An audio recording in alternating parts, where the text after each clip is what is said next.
میں نے کہا خالہ، اگر آپ پوری زندگی بھی گھر بیٹھ کر کھائیں گی تو یہ پیسے تب بھی ختم نہیں ہوں گے۔ خالہ بولی، فی الحال تم یہ اپنے پاس رکھو اور اس بینک ڈرافٹ کے بارے میں کسی کو مت بتانا۔ میں نے وہ بینک ڈرافٹ دوبارہ انویلپ میں ڈال دیا۔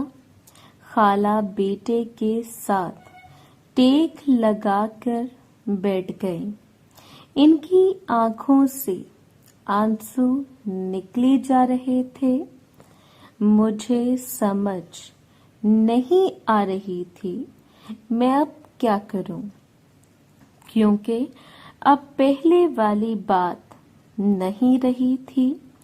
اب مجھے خالہ کے پاس جاتے ہوئے بھی شرم آ رہی تھی، لیکن اس سے خالہ کو روتے ہوئے دیکھ کر برداشت نہیں ہو رہا تھا۔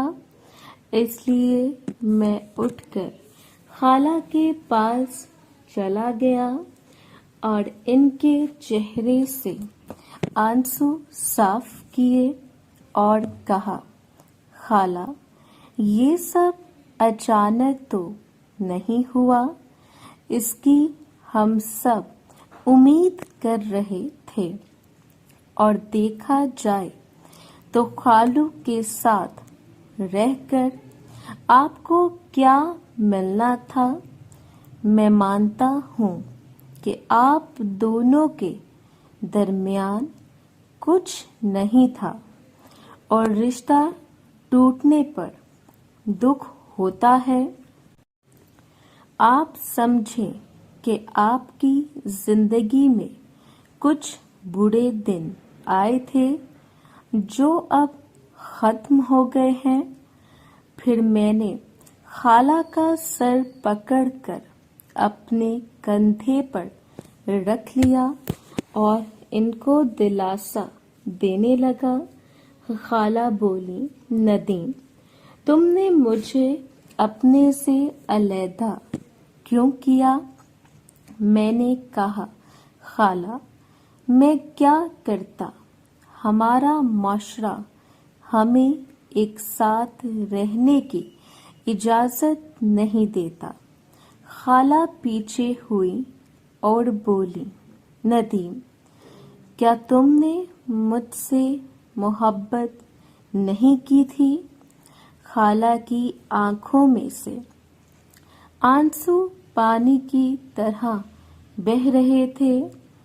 خالہ بولی، ندیم، تم ہی میری پہلی اور آخری محبت ہو، اور اسی محبت کی وجہ سے میں نے تمہیں اپنا سب کچھ سونپ دیا تھا۔ کیا تمہیں یاد نہیں ہے؟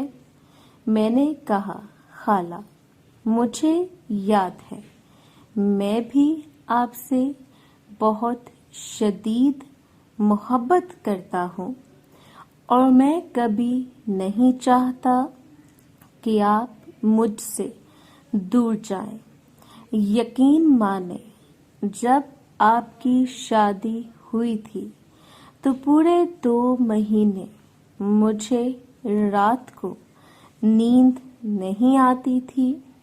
پوری رات مجھے بے چینی ہوتی تھی اور میری آنکھیں آپ کو تلاش کرتی تھیں، لیکن یہ بات نہ تو میں کسی کو بتا سکتا تھا اور نہ ہی آپ کے پاس آ سکتا تھا یا آپ کو دیکھ سکتا تھا۔ پھر یہی سوچ کر میں اپنی زندگی میں آگے بڑھا کہ آپ بھی شادی کر کے اپنی زندگی میں آگے بڑھ گئی ہیں، لیکن مجھے کیا پتا تھا کہ آپ ابھی میری طرح اذیت میں ہیں؟ میں نے خالہ کی آنکھوں میں آنکھیں ڈالتے ہوئے کہا، خالہ، میں آپ سے بہت محبت کرتا ہوں، آپ ہی نے تو مجھے محبت کرنا سکھایا تھا۔ خالہ آگے ہوئی اور اپنے ہاتھوں میں میرے ہاتھ پکڑ لیے اور بولی، ندیم، مجھ سے وعدہ کرو۔ میں نے کہا، خالہ، کیسا وعدہ؟ تو وہ بولی، یہی کہ اب تم مجھے کبھی نہیں چھوڑو گے اور نہ ہی اپنے سے جدا کرو گے۔ میں نے حیران ہوتے ہوئے کہا، خالہ، لیکن یہ سب کیسے ممکن ہے؟ خالہ بولی، ندیم، پتہ نہیں، جیسے بھی ممکن ہے تم مجھ سے وعدہ کرو، نہیں تو میں خودکشی کر لوں گی۔ جیسے ہی خالہ نے خودکشی کا نام لیا تو میں نے جلدی سے ہاں کر دی کہ خالہ، میں آپ سے وعدہ کرتا ہوں کہ میں آپ کو کبھی نہیں چھوڑوں گا۔ میں نے یہ بات اس لیے کہی تھی کیونکہ خالہ کے اوپر ابھی جو گزر رہی تھی وہ اس حالت میں کچھ بھی کر سکتی تھی۔ خالہ روتے روتے پھر میرے ساتھ لگ گئے۔ کچھ دیر کے بعد میں نے فارغ ہوا، پیچھے کیا۔ کچھ دیر کے بعد میں نے خالہ کو پیچھے کیا اور ان کے آنسو صاف کرتے ہوئے اپنے آپ کو سنبھالے۔ آپ خود سوچیں، اگر خالو پاکستانی ہوتا تو وہ آپ کو کبھی اس رشتے سے آزاد نہ کرتا، بلکہ ہمیشہ آپ کو اس رشتے سے باندھ کر رکھتا۔ آپ شکر کریں کہ خالو نے آپ کو آزاد کر دیا تھا۔ اگر وہ آزاد نہ کرتا تو کون UK جا کر خلا لیتا؟ میں نے خالہ کو دلاسا دیا اور کہا، آپ فکر نہ کریں، میں آپ کے ساتھ ہوں۔ میں اٹھ کر بیڈ کے سرہانے کی طرف بیٹھ گیا اور خالہ کا سر اپنی گود میں رکھ لیا۔ خالہ بولی، ندیم، یہ سب میرے ساتھ کیوں ہوا؟ میں مسکرایا اور کہا، خالہ، اس لیے ہوا تاکہ آپ دوبارہ ہمیشہ ہمیشہ کے لیے میری ہو جائیں۔ خالہ بولی، ندیم، تم نے وعدہ کیا ہے کہ اب تم مجھے کبھی نہیں چھوڑو گے۔ میں نے کہا، جی خالہ، میں اپنے وعدے پر قائم رہوں گا۔ مجھے لگتا تھا کہ میں خالہ کو بھول چکا ہوں، لیکن خالہ کی طلاق نے میرے دل میں خالہ کی محبت کی چنگاری کو دوبارہ بھڑکا دیا تھا۔ لیکن خالہ جو کہہ رہی تھی وہ تقریباً ناممکن تھا۔ میں یہی باتیں سوچ کر خالہ نرگس کے بالوں میں ہاتھ پھیر رہا تھا کہ میں نے نیچے دیکھا تو خالہ روتی روتی سو گئی تھی۔ میرا دل کر رہا تھا کہ میں بھی ادھر ہی سو جاؤں۔ میں نے ٹائم دیکھا تو 12:05 ہو چکے تھے۔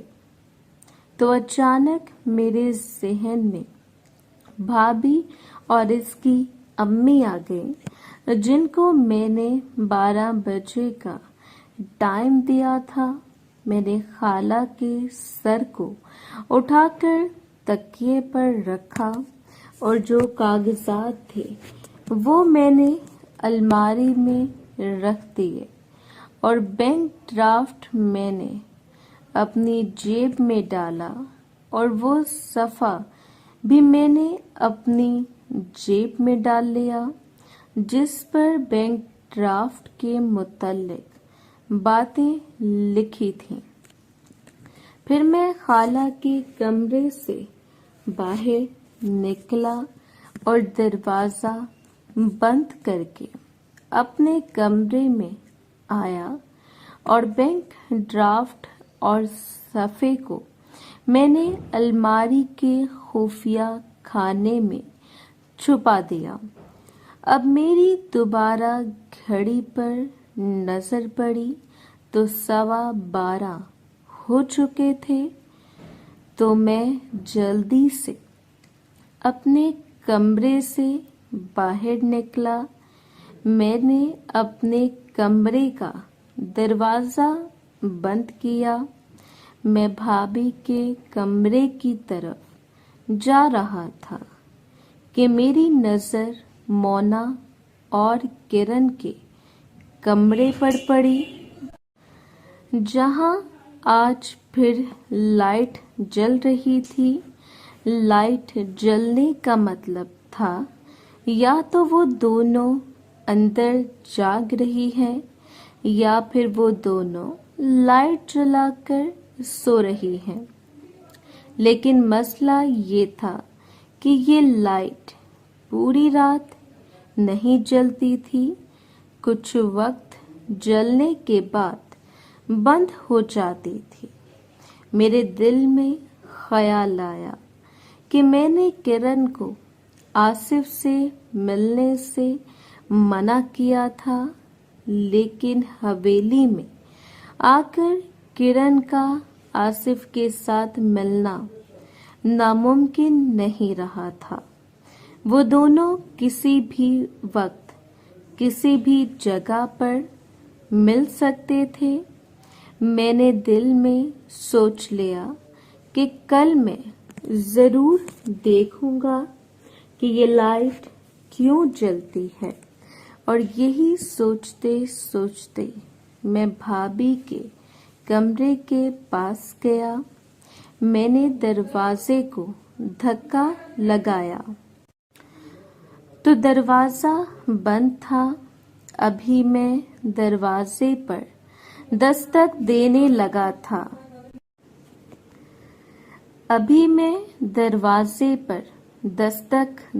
لگا تھا کہ دروازہ اندر سے کھل گیا۔ سامنے آنٹی کھڑی مجھے دیکھ کر مسکرا رہی تھی۔ میں نے ارد گرد دیکھا اور اندر آ گیا اور دروازہ بند کر دیا۔ آنٹی نے میرا ہاتھ پکڑا اور ہم دونوں بیڈ کے پاس آ کر کھڑے ہو گئے۔ بھابھی بیڈ پر لیٹی تھی۔ آنٹی بولی، ندیم، تم نے 12 بجے کا کہا تھا، اب ٹائم دیکھو 12:30 ہونے کے قریب ہے۔ میں نے مسکراتے ہوئے کہا، آنٹی اب میں آپ کو کیا بتاؤں، میں کمرے میں جاتے ساتھ ہی لیٹ گیا تھا اور پتہ نہیں کب مجھے نیند آ گئی۔ وہ تو شکر ہے کہ میری آنکھ اب کھل گئی، نہیں تو میں نے آنا ہی نہیں تھا اگر میری آنکھ نہ کھلتی۔ آنٹی مسکراتے ہوئے بولی، اگر تم نہ آتے تو ہم دونوں تمہارے کمرے میں آ جاتے۔ بھابھی بولی، ندیم لگتا ہے اب تمہارا ہم سے ملاقات کرنے کا دل نہیں کرتا۔ میں نے کہا، کیوں بھابھی، کیا ہوا، مجھ سے کوئی غلطی ہو گئی؟ تو بھابھی بولی، ندیم پہلے تو تم خود آ جاتے تھے، اب تو تمہارے